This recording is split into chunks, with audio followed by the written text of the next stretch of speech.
নমস্কার বন্ধুরা, দেখুন আজকে আমি বেশি কিছু রান্না করিনি, একটাই পদ করেছি। অতিরিক্ত খেতে পারি না।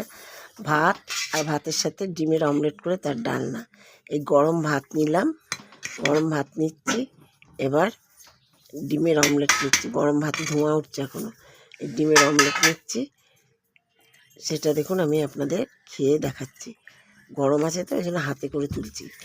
এই ডিমের অমলেট নিলাম, আলু নিচ্ছি,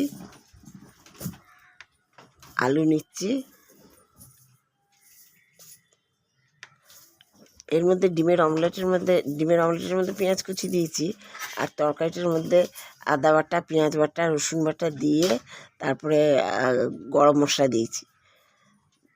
এই দেখুন, এই এক তরকারি দিয়ে খেতে মানে তৃপ্তি করে খেতে পারি, কারণ অতিরিক্ত ভাত খেতেও পারি না, আর অতিরিক্ত খেতে পারি না। করি না কি করি, দুপদও করি, খাচ্ছে। এবার দেখুন কেমন লাগে। আপনাদের যদি এরকম করে তৈরি করে খেতে ভালো লাগে তাহলে আপনারা করে খাবেন, ভালোই লাগবে, খারাপ লাগবে না কিছু, ভালোই লাগে।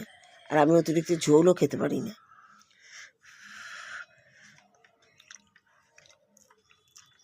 যদি আপনাদের ভালো লাগে এরকম করে রান্না করে খেয়ে, তাহলে আপনারা লাইক, শেয়ার, সাবস্ক্রাইব করবেন।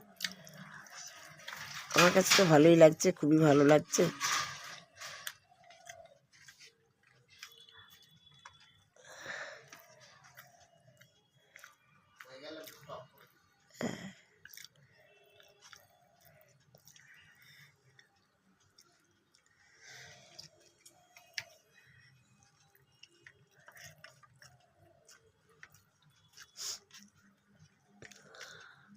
একদিন আমি খাওয়াটা দেখাইনি, এখন আমি ভাবছি খাওয়াটা দেখানোটা ঠিক হবে বোধ হয়, সেই জন্য খাওয়াটা খেয়ে দেখাচ্ছি আপনাদের কাছে।